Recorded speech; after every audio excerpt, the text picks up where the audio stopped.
بسم اللہ الرحمن الرحیم۔ آج میں یہ ویڈیو بہت ہی حساس موضوع کے اوپر بنانے لگا ہوں۔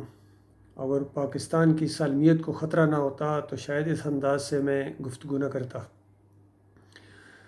دیکھیے، یہ واحد تقریر ہے جس کے اندر پرائم منسٹر عمران خان صاحب کو میں نے روتے ہوئے دیکھا ہے۔ ان کی آنکھوں میں آنسو تھے اور وہ انداز نہیں تھا جارحانہ جو اس سے پہلے تھا۔ بہت ہی زیادہ لگتا ہے ان کے اوپر پریشر ہے، اور پھر انہوں نے ایک خط بھی لہرا کے دکھایا کہ ہمیں دھمکیاں مل رہی ہیں۔ بہرحال حالات جو بھی ہوں، ایک لیڈر قوم کے سامنے روتا ہوا اچھا نہیں لگتا ہے۔ لیڈر کو رونا چاہیے صرف اکیلے میں، اور وہ بھی اپنے مالک اور خالق کے سامنے، اپنے رب کے سامنے گڑ گڑائے، روئے، اس سے مدد کی بھیک مانگے اور پھر اللہ پر بھروسہ رکھے، اور جب قوم کے سامنے آئے تو ایک ایسی امید کے ساتھ آئے کہ قوم آخری سانس تک لڑنے اور آخری گولی تک لڑنے، اور بینٹس انٹو بینٹس اور آئیز انٹو آئیز پریکٹیکلی۔ یہ صرف تقریروں سے نہیں ہوتا ہے، یہ جب پریکٹیکلی معاملہ آتا ہے نا، اس وقت پتہ چلتا ہے کہ کون زبان کے بھاگ اڑانے والا ہے اور کون اپنے دعووں میں جھوٹا ہے۔ بہرحال اس کا انجام یہی نکلنا تھا۔ جب عمران خان صاحب آ رہے تھے اقتدار کے اندر، اس وقت بھی میری کچھ دوستوں کے ساتھ بات چیت ہوتی تھی کہ اس سسٹم کے اندر عمران خان صاحب کچھ بھی نہیں کر سکیں گے، سوائے اس کے کہ پریشان ہوں گے، مایوس ہوں گے، اور ان کا انجام بھی وہی ہوگا جو اس سے پہلے لوگوں کا ہوا ہے، خواہ یہ کتنے ہی خلوص کے ساتھ آئیں، کتنے ہی دیانتدار قسم کے ہوں، کیونکہ یہ معاملہ ہی ایسا ہے کہ دیکھو، یہ دنیا امتحان کی جگہ ہے، اور اللہ تعالیٰ نے جو آپ کو بنایا ہے وہ امتحان کے لیے بنایا ہے، اور امتحان ہے ایمان اور عقیدے کا اور نظریات کا۔ اسی کے اوپر قیامت کے دن فیصلہ ہونے والا ہے۔ جب آپ اللہ ہی کے نہیں ہیں تو پھر آپ جس کے مرضی ہوں، چاہے آپ ملک کے ہوں اور قوم کے ہوں، اپنی خاندان کے ہوں، علاقائی ہوں، زبان کے اوپر ہوں، جو مرضی کریں، تو ظاہری بات ہے پھر اللہ کی مدد آپ کے ساتھ نہیں ہے بھائی، یہ آپ طے شدہ بات سمجھیں۔ اور جب اللہ کا معاملہ آپ لے کر اٹھیں گے تو پھر آپ کو اس طرح کی دھمکیاں ملیں تو آپ کی آنکھوں سے آنسو نہیں بلکہ مسکراہٹ آئے گی کہ اللہ تعالیٰ کا لاکھ لاکھ شکر ہے کہ میں نے ایک بات کی ہے، حق بات کی ہے، اس کے اوپر یہ دھمکیاں مل رہی ہیں، اس کے اوپر سارے لوگ اکٹھے ہو گئے ہیں، اور نبی صلی اللہ علیہ وآلہ وسلم اور صحابہ کرام کے خلاف بھی یہ جو اتحاد ہوا تھا، یہ اس دین کی وجہ سے ہوا تھا، کسی علاقے کی وجہ سے۔ یہ کوئی سیاسی معاملہ نہیں تھا، یہ الہکم الہ واحد کا معاملہ تھا کہ تمہارا معبود ایک معبود ہے۔ بہرحال جب بزدل قوم ہو اور اس کا کوئی بہادر لیڈر آ جائے تو اس کا انجام پھر یہی ہوتا ہے۔ بزدل قوم کے بہادر لیڈر کا یہی انجام ہوتا ہے۔ یہ قوم جو ہے یہ بنیادی طور پر بزدل ہے اور بیمار ہے، اور بیمار پلوان نہیں لڑ سکتا ہے، اور بیماری اس کو کون سی ہے؟ اس کو وہن کی بیماری کہتے ہیں، اور اس کی پیشن گوئی کی تھی نبی صلی اللہ علیہ وآلہ وسلم نے کہ ایک وقت ایسا آئے گا کہ دنیا کی ساری قومیں تمہیں چبا دینے کے لیے اور تمہیں مٹانے کے لیے تمہیں تر نوالا سمجھ کر دسترخوان پر جس طرح دوست اپنے دوستوں کو کھانے کی دعوت دیتے ہیں اس طرح دعوت دیں گے۔ اور اس وقت صحابہ کرام نے ذرا حیران ہو کے پوچھا کہ یا رسول اللہ، ہم تعداد میں کم ہو جائیں گے جو ہماری یہ درگت بنے گی؟ فرمایا تعداد میں کم کہاں، تم تو ریت کے ذروں سے زیادہ اور سمندر کی جھاگ سے زیادہ تمہاری تعداد ہوگی۔ آج 2 ارب 2.5 ارب کے قریب ہیں مسلمان، لیکن ان کی حالت دیکھیں، کیا وجہ کیا ہے؟ ان کو بیماری لگ گئی ہے، اور وہن کی بیماری اس کو کہتے ہیں۔ پھر پوچھا لوگوں نے، یا رسول اللہ، یہ بیماری ایسی، یہ کون سی بیماری ہے، ایسی ظالم بیماری کہ اتنی تعداد کے باوجود یہ اس طرح کھوکھلا کر دیتی ہے اور بزدل بنا دیتی ہے؟ ان یہود و نصارہ اور دوسری قوموں کے سامنے ہم اس طرح کمزور ہو جائیں گے؟ کون سی بیماری ہے؟ تو فرمایا یہ مرکب بیماری ہے، 2 چیزوں سے مل کر بنتی ہے، حب الدنیا و کراہیت الموت۔ یہ جو دنیا جب چھا جاتی ہے، مال، پیسہ، حب الدنیا اور کراہیت الموت، موت سے پھر ڈر لگتا ہے، پھر موت ایک مصیبت سی نظر آتی ہے، موت پھر انسان کو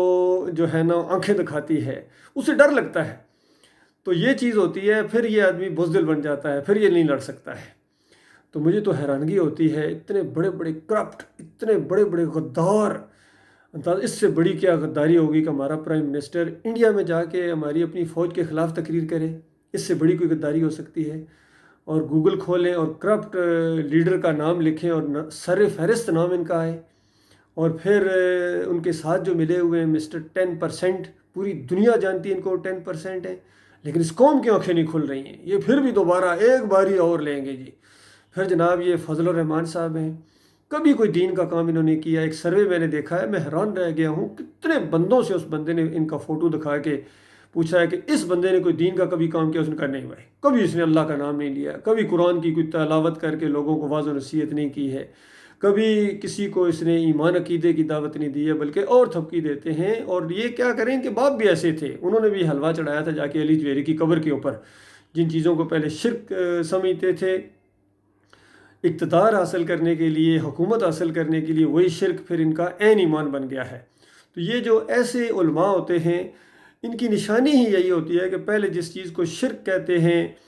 اور ناجائز کہتے ہیں، حرام کہتے ہیں، اپنے دنیاوی مفادات کے لیے اسی کو جائز قرار دے کے اس کے اندر کود پڑتے ہیں۔ اس کی بڑی بڑی مثالیں ہیں۔ مودودی صاحب کہتے تھے کہ عورت کی حکمران جائز نہیں حکمرانی، اور وہ قوم کیسے فلاح پا سکتی، یہ روایت پیش کرتے تھے کہ نبی علیہ السلام نے فرمایا کہ وہ قوم کیسے فلاح پا سکتی ہے جو عورت کو اپنا حکمران بنا لے، کبھی نہیں فلاح پا سکتی، اور بعد میں فاطمہ جناح کے حق میں اٹھے۔ اسی طریقے سے فضل الرحمان کے وہ بیانات موجود ہیں کہ یہ عورت کی حکمرانی جائز نہیں ہے، بے نظیر کے لیے کہتے تھے۔ اور ابھی جو ہے مریم نواز کے وہ کبھی دائیں ہوتے ہیں کبھی بائیں ہوتے ہیں، اندازہ لگائیے، اور سارے علماء اس طرح کر رہے ہیں۔ تو یہ جو ہے نا یہ دلیل ہے اس بات کی کہ یہ علماء جو ہیں یہ خالص دنیا دار ہیں، یہ دیندار نہیں ہیں، یہ دین فروش ہیں، ان کی دکانداری ہے، ان کو اسلام سے کوئی غرض نہیں ہے، یہ خالص اسلام آباد کے چکر میں ہیں، اور جس حکومت کے اندر ان کو عہدہ دے دیا جائے وہی حکومت ان کے لیے بالکل ٹھیک ہے۔ اور پھر میں حیران ہوں کہ ہمارے فوجی بھائیوں نے، چونکہ میں فوجی ہوں، میں آرمی کا افسر ہوں، 7 پنجاب ریجمنٹ ہے میری، اور افسر کبھی ریٹائر نہیں ہوتا ہے، جنرل حمید گل نے کہا تھا، اور مجھے ان کی یہ بات اچھی لگی تھی کہ ہم نے تو قسم کھائی تھی پاکستان کی سالمیت کی، اور اب جو پاکستان کی سالمیت کو اس طرح دھمکیاں دی جا رہی ہوں، اس طرح باہر سے اور جس انداز سے یہ معاملہ کیا جا رہا ہے، تو کوئی تو ان کو للکارنے والا ہو۔ بالکل صحیح للکارا پرائم منسٹر عمران خان صاحب نے ان کو، پہلا کوئی لیڈر آیا جس اس انداز سے گفتگو کی ہے، اور قوم ساتھ نہیں زیادہ دے گی۔ اس کی وجہ یہ ہے کہ مردہ قوم ہے، مردوں کے بجاری یہ زندہ دل نہیں ہو سکتے ہیں، یہ مردوں کو داتا کہتے ہیں، یہ مردوں کو دستگیر کہتے ہیں، مردوں کو مشکل کشا کہتے ہیں، مردوں کو حاجت روا کہتے ہیں، مردوں کو غوث اور غوث الاعظم کہتے ہیں، مردوں کے آگے رکوع اور سجدے کرتے ہیں۔ تو یہ کبھی زندہ دل نہیں ہو سکتے، یہ کبھی دلیر قوم نہیں ہو سکتی ہے۔ تو لہٰذا بزدل قوم کے جب آپ لیڈر بنیں گے تو آپ کا انجام یہی ہوگا۔ لہٰذا میری گزارش ہے پرائم منسٹر صاحب سے کہ پہلے ان کو دلیر بنائیں، دلیر قوم کا لیڈر بنیں، اور بزدل قوم کا لیڈر بننے سے بہتر ہے کہ آپ دلیر لوگوں کے پیچھے چلیں، تو آپ کی رہنمائی کی جائے گی، آپ ہمارے ساتھ آئیں، ایمان کو خالص کریں، تعداد کو نہ دیکھیں۔ یہ چند دنوں کا معاملہ ہے، چند دنوں کا معاملہ ہے، اس کے بعد اگر آپ ایمان عقیدے کی بات نہیں کریں گے تو ظاہری بات ہے پھر آپ نبی علیہ السلام کے طریقے کے اوپر تو نہیں ہے نا۔ آپ مدینہ ریاست بنانے کی بات کرتے ہیں، لیکن مدینے والے نے جو ان کو دلیر کیا تھا، پہلے ان کے اندر دلیری لائے تھے، بلال رضی اللہ عنہ کو پہلے دلیر کیا گیا تھا۔ اور دلیر کون سی چیز کرتی ہے؟ عقیدہ توحید کرتی ہے، لا الہ الا اللہ، یہ کہنے کی بات نہیں ہے صرف کہ انسان کو آزاد کرتی ہے، آزاد ہوں، کفر و شرک سے آزاد ہوں۔ کوئی پھر آپ روئیں گے نہیں تقریر کرتے ہوئے، پھر آپ کے آنسو نہیں نکلیں گے، کیونکہ آپ دلیر ہوں گے۔ دلیر آدمی نہیں روتا ہے، لیڈر خاص کر نہیں روتا ہے۔ تو پہلے ان کو دلیر کیا گیا، ان کو سارے شرک اور کفر کے منہ پر تھوک دیا انہوں نے، مرد تو مرد، خواتین نے بھی۔ سمیہ رضی اللہ تعالیٰ عنہ جن کو شہید کیا گیا تھا مکہ کے اندر، ابو جہل نے وہ برچھا مارا تھا، بڑے خوفناک قسم کی ان کی موت تھی، تو وہ ان کے سامنے وہ مورتی لاتا تھا ہبل کی کہ اس کے بارے میں کچھ تو اچھا الفاظ بولو، تو اس نے تھوک دیا اس کے منہ کے اوپر، اسی طریقے سے بلال رضی اللہ عنہ سے سب سے بڑا مطالبہ یہ تھا کہ بس ایک ہی مطالبہ ہے بلال، کچھ تھوڑی بہت ہمارے ان معبودوں کے حق میں الفاظ بول دو۔ تو وہ کہتے تھے میں کیا کروں، میرے منہ سے ایسے الفاظ نکل ہی نہیں سکتے۔ تو یہ ساری چیزیں آئی تھیں، برداشت کی تھی انہوں نے، ان کو توحید کے عقیدہ توحید نے ان کو دلیر کیا تھا۔ اس طرح وہ تھوڑے سے زیادہ ہوتے چلے گئے، اور پھر 313 نے 1000 کو مار بگایا تھا۔ وہ دلیر قوم تھی۔ وہ جو آپ بیان کرتے ہیں نا کہ سارے لیڈر بن جاتے تھے جو بھی محمد صلی اللہ علیہ وآلہ وسلم کی پیروی کرتا تھا۔ محمد صلی اللہ علیہ وسلم کی پیروی کرنے والا سارے بتوں کے اوپر، داتاؤں، دستگیروں کے اوپر تھوک دیتا تھا، پھر ان کے سامنے، مزاروں کے سامنے جا کے سجدے نہیں کرتا تھا، پھر ان کے مام زامن نہیں بندواتا تھا پٹے، یہ شیطانی پٹے، کبھی بازوؤں کے اوپر، کبھی گلے کے اندر تعویذ جو ہے، یہ خالص شیطانی پٹے ہیں۔ اور یہ جو قبروں کے سامنے جھکنا، مزاروں کے سامنے جھکنا، ان کے سامنے رکوع اور سجدے کرنا، یہ خالص بت پرستی ہے، یہ بت پرستی ہے، یاد رکھیے۔ آپ 1000 کہتے رہے، نہیں نہیں، کوئی مشرک قوم نہیں مانتی، یاد رکھیں کسی مشرک قوم نے اپنے شرک کو شرک نہیں مانا ہے۔ تو یہ اگر یہ بھی شرک نہیں ہے کہ مزار کے سامنے سجدہ کرنا بھی شرک نہیں ہے، کسی نبی کو سجدہ کرنا بھی اگر شرک نہیں ہے، ولی کو سجدہ کرنا بھی اگر شرک نہیں ہے، پھر دنیا میں کیا شرک ہے؟ اتنی سادہ سی بات آپ کو نہیں سمجھ آتی؟ اور سب سے بڑی پکار شرک کی، یا علی مدد، یا رسول اللہ مدد، یا غوث المدد، بتاؤ اگر یہ بھی شرک نہیں ہے پھر کیا شرک ہے؟ تو اللہ کے علاوہ کسی کے سامنے جھکنا، کسی کو پکارنا، کسی کی نظر و نیاز کرنا، کسی کا واسطہ وسیلہ دینا، یہ شرک ہے، شرک ہے، شرک ہے۔ اور جب تک اس سے آپ خود پہلے توبہ نہیں کریں گے اور قوم کو توبہ کروائیں، اس کی دعوت دیں، یہ صحیح معنوں میں دلیری ہوگی۔ سب سے بڑا دلیر آدمی آج دنیا میں وہ ہے جو توحید کی دعوت دیتا ہے، کیونکہ یہ سب سے زیادہ مشکل کام ہے، اس میں یہ مخالف ہوں گے۔ اور اس راستے میں اگر آپ کو موت آ جائے، مجھے موت آ جائے، یہ تو موت مانگنی چاہیے، اللہم ارزقنی شہادۃ فی سبیلک، کیا کہنا اس کا۔ اور امام بخاری رحمۃ اللہ علیہ وہ روایتیں لائے ہیں کہ یہ صرف میدان جنگ کا معاملہ نہیں ہے، جو اللہ تعالیٰ کہہ رہا ہے نا، جو اللہ کے راستے میں قتل کر دیے جائے، ان کو مردہ مت سمجھو، یہ تو زندہ ہیں، یہ رزق پاتے ہیں، جنتوں میں چلے جاتے ہیں۔ یہ صرف وہ جنگ کے اندر نہیں ہے، یہ جو توحید کی دعوت دینے کے لیے، تبلیغ کے لیے بھی نکلتے ہیں، جو نکلے تھے 70 نبی علیہ السلام نے بھیجے تھے تبلیغ کرنے کے لیے، ان کو مار دیا گیا تھا، اسی وقت جنتوں میں چلے گئے، اسی وقت جنت الفردوس میں چلے گئے۔ تو یہ ہوتا ہے، یہ تو ایک مومن کے دل کی آرزو ہوتی ہے، اللہ کے راستے میں شہید ہو جانا، اللہ کے راستے میں کوئی مار دے، یہ تو بڑی خوش قسمتی، گویا لاٹری نکل آئی اس بندے کی، یقین کیجئے۔ لیکن ایمان کے راستے میں، باقی اگر آپ کو جمہوریت کے راستے میں کسی نے مار دیا، یا بریلویت کے راستے میں مار دیا، دیوبندیت کے راستے میں، اہل حدیثیت کے راستے میں، یا وطن کی محبت کی وجہ سے، یعنی وطن اللہ نہیں بیچ میں، وطن کی محبت، وطن پرستی، تو وہ جو کسی نے کہا نا کہ ان تازہ خداؤں میں بڑا سب سے وطن ہے، جو پیرہن اس کا ہے وہ مذہب کا کفن ہے۔ تو یہ وطن سے جو محبت ہوتی ہے اللہ کے لیے ہونی چاہیے، توحید کے لیے ہونی چاہیے۔ لیکن اگر ایمان عقیدے کی پرواہی نہ ہو، توحید سے واقفیت ہی نہ ہو، شرک کر رہے ہیں، اور پھر وطن وطن وطن، اور قوم قوم قوم، پاکستانی پاکستانی پاکستانی، سب یہی گاتے ہیں جو بھی آیا ہے۔ حالانکہ میں نے جنم شرف کو بھی لیٹر لکھا، میں نے بک لکھی اس کے اوپر ایک، یقین کیجئے، اندازہ لگائیے، آپ لوگوں کو پوسٹ بھی کرتا ہوں، لیکن سسٹم آپ کے ایسے ہیں کہ یا تو آپ تک وہ پہنچتی ہی نہیں ہے، یا پہنچتی آپ اس کو اہمیت ہی نہیں دیتے۔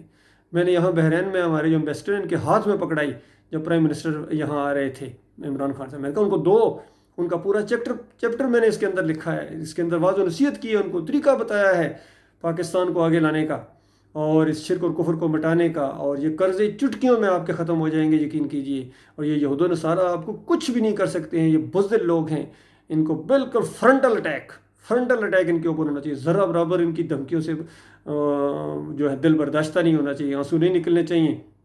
اگر انہوں نے ہمارے کسی امبیسڈر کو بلا کے اس طریقے سے کیا ہے، آپ اس کے امبیسڈر کو بلا کے اسی طریقے سے جواب دیں کہ تمہاری جرت کیسی ہوئی کہ ہمارے امبیسڈر کے ساتھ، اور ہمارے امبیسڈر کے اندر بھی اتنی پاور ہونی چاہیے وہاں ان کو جواب دیتا، یہ نہیں کہ وہ جناب گھبرا جائیں سارے، اصل میں ان کے اندر وہ روح ہی نہیں ہے، روح نہیں ہے ایمان کی، یقین کیجئے، اسی وجہ سے آنکھوں میں آنکھیں ڈال کے بات نہیں کر سکتے ہیں۔ یہ مسئلہ ہے، سارا کا سارا مسئلہ ہے، پہلے قوم کو ایمان پر اکٹھا کیجئے اور بالکل اعلان کر دیجئے، یہ آپ کے لیے اللہ نے بڑا موقع دیا ہے، یہ اللہ نے آپ کو موقع دیا، یقین کیجئے، ایسا لگتا ہے یہ آخری موقعوں میں سے ایک موقع لگتا ہے کہ آپ کو اس سسٹم کے اندر ناکامی، گویا یہ آپ کے لیے اللہ کی طرف سے ایک تحفہ ہے، تاکہ آپ کو یقین آ جائے کہ یہ سارے سسٹم جتنے ہیں اسلام کے مقابلے میں یہ خالص مشرکانہ سسٹم ہے، شیطانی سسٹم ہے، طاغوتی سسٹم ہے، اور ان کے ذریعے اگر آپ کہتے ہیں میں اسلام لے آؤں گا، تو یہ ایسی بات ہے کہ شراب سے وضو کر کے آپ کہیں میں تہجد پڑھوں گا، یا روزہ رکھنے کے بعد شام کو بندہ خنزیر کے گوشت سے افطار کرے، تو اللہ قبول کرے گا؟ ہرگز نہیں، ہرگز نہیں۔ اگر واقعی آپ اسلام کے ساتھ مخلص ہیں اور دین اسلام کے ساتھ، خود سب سے بڑی بات آپ اپنے ساتھ مخلص ہیں اور پھر قوم کے ساتھ مخلص ہیں، تو آپ بالکل اعلان کر دیں، تقریر پورا قومی خطاب کریں کہ اس سے پہلے میں یہ جو سب کچھ کرتا رہا ہوں، جمہوریت کا دفاع کرتا رہا ہوں، اور میں مزار کے سامنے سجدہ بھی کیا ہے، پھول چڑھائے ہیں، وہاں امام زامن باندھا ہے، یا علی مدد کا پٹا باندھا ہے،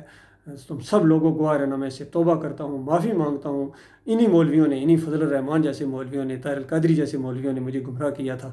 اور طارق جمیل جیسے مولویوں نے اس کو آپ لاتے ہیں جو خالص شرک کا دائی ہے یہ، اور اس سے دعا کرا کے آپ سمجھتے ہیں کہ اللہ تعالیٰ رحمت کے پھول برسائے گا پاکستان کے اوپر۔ جو اللہ کو شرک کے ذریعے گالیاں دیں ان کی دعائیں قبول کرے گا اللہ تعالیٰ؟ ہرگز نہیں قبول کرے گا۔ تو یہ معاملہ ہے، قوم کو مزید تباہی سے بچائیں اور صحیح راستے کی طرف آ جائیں۔ ایک تباہی کا راستہ ہے جو شرک کا راستہ ہے، یہ بریلویت کا راستہ، دیوبندیت کا راستہ، جمہوریت کا راستہ، یہ تباہی کا راستہ ہے، جہنم منہ کھولے انتظار کر رہی ہے۔ اور دوسری طرف ایمان کا راستہ ہے، توحید کا راستہ ہے، نبی علیہ السلام کا راستہ ہے، صحابہ کرام کا راستہ ہے، خوبصورت راستہ ہے، جنت کا راستہ ہے، فلاح کا راستہ ہے، نجات کا راستہ ہے۔ اس راستے کی طرف آ جائیں، انشاءاللہ میں آپ کی رہنمائی کروں گا اس سلسلے میں، اور ہمارے اور بھی بھائی ہیں، اس دعوت کو ہم لے کر اٹھیں، توحید کی دعوت، مارے پڑیں، دیس نکالا دیا جائے، قتل کر دیے جائے، پھانسی لٹکا دیے جائیں، تو خوشی کے ساتھ اللہ کی رحمتوں کے اندر انسان داخل ہو جائے۔ اللہ تعالیٰ ہم سب کو غور و فکر کرنے کی توفیق عطا فرمائے۔ میں آپ کا بھائی ہوں، یقین کیجیے، نہ میں مولوی ہوں، نہ میں پیر ہوں، نہ پنجر سرکار ہوں، جو اس طرح کی شیطانی پیشن گوئیاں یہ ہو جائے گا، وہ اوپر دے کے کہتا ہے تختی لکھا ہے، خالی شیطانی کہن ہے، نجومی ہے اور اللہ کا باغی ہے، اس کی باتوں کی طرف بالکل توجہ نہ دی جائے، جس طرح یہ ہمارے حقیقت ٹی وی والے اور دوسرے لوگ کچھ اس کی طرف، اس کی باتوں کو بالکل اہمیت نہیں ہونی چاہیے۔ ہمارے لیے قرآن ہے، ہمارے لیے صحیح حدیث ہے، نبی علیہ السلام کی پوری زندگی ہے، صحابہ کرام کا ایک شاندار دور ہے، اسلامی تاریخ ہے، قرآن کی تفسیر موجود ہے بخاری کی شکل میں، سب کچھ موجود ہے اللہ کے بندوں، پھر ان کی ضرورت ہی نہیں ہے کسی اور چیز کی طرف جانے کی، کسی اور سسٹم کی طرف جانے کی۔ آپ کھل کے دعوت دیں، قوم مانتی ہے تو مانے، نہیں مانتی ہے تو اللہ نے جہنم بھی بہت بڑی بنائی ہوئی ہے، کوئی ہمارے اوپر اللہ نے لازم کیا ہے کہ ان کو لازمی منوا کے رہو، ہمارا کام تو صرف دعوت دینا ہے، صحیح راستہ بتانا ہے، اس کے اوپر جماؤ دکھانا، یہ ہمارا کام ہے، یہ اللہ نے ہماری ڈیوٹی لگائی، ہر مومن کی، ہر مسلمان کی یہی ڈیوٹی ہے کہ سورۃ العصر کے اندر مختصر ترین سورہ ہے لیکن پورے دین کو بند کر دیا گیا ہے، کہ قسم کھا کے مالک فرماتا ہے کہ یہ انسانیت گھاٹے میں ہے، نقصان میں ہے، جہنم کا ایندھن گویا بن جائے گی، الا الذین آمنوا وعملوا الصالحات وتواصوا بالحق وتواصوا بالصبر، سوائے ان لوگوں کے جو ایمان اپنا بالکل خالص کریں اور پھر عمل صالح کریں، نیک اعمال، اور پھر یہ وتواصوا بالحق ہے، یہ ہے تبلیغ، یہ ہے صحیح معنوں میں تبلیغ۔ تبلیغی جماعت نام رکھنے سے تبلیغ نہیں بن جاتی، یہ تبلیغی جماعت، شرک اور کفر پھیلاؤ، زکریا کے پورے ملفوظات پھیلاؤ قرآن کے مقابلے میں، اور کہو کہ تبلیغی جماعت ہیں، ہر جگہ ڈنڈے مار پڑے، اگر کہیں تو کہیں اللہ کے راستے میں مار پڑ رہی ہے، ہرگز نہیں، ہرگز نہیں۔ یہ آپ کے مسلک کے راستے میں آپ کو تکلیفیں مل رہی ہیں، اور اس راستے میں جو مارے جاتے ہیں وہ اپنے مسلک کے راستے کے شہید ہوتے ہیں، اللہ کے راستے کے شہید نہیں ہیں۔ اللہ کے راستے کے شہید وہ ہے وتواصوا بالحق، جو حق بات کی تبلیغ کرے، وتواصوا بالصبر، اور پھر اس راستے میں جماؤ دکھائے، اس راستے میں صبر کرے۔ اللہ تعالیٰ ایسے مخلص لوگوں کو ہمارا ساتھی بنائے، اور بات دل کے اندر اتر جائے، جہاں جہاں تک یہ آواز پہنچے اس کو پہنچاؤ، ہمارے پرائم منسٹر صاحب تک یا ہمارے آرمی چیف تک پہنچائیں یہ بات، اور تاکہ صحیح رہنمائی ملے اور قوم اپنے پاؤں کے اوپر کھڑے ہو، باقی کسی کا سہارا نہ لیں، نہ امریکہ آپ کے کچھ کر سکے گا، اور نہ ہی چائنا اور روس سے کچھ زیادہ امیدیں رکھیں، وہ بھی کافر مشرک ہیں، اور جب آپ اللہ کی بات کریں گے صحیح معنی اصلی دین کی، تو یہ آپ کے مخالف ہو جائیں گے سارے کے سارے۔ اس وقت اگر کوئی چیز آپ کا ساتھ دے گی تو اللہ کی مدد ہے، اللہ پر توکل ہے، اللہ پر بھروسہ ہے، اور اس راستے کے اندر دو ہی باتیں، یا تو کامیابی یا شہادت، بتائیے، دونوں خوش قسمتی ہے، دونوں راستے ایمان کے راستے ہیں، دونوں راستے جہاد کے راستے ہیں، اللہ کا راستہ ہے، جنت کا راستہ ہے۔ اللہ تعالیٰ اس کے اوپر جمائے رکھے۔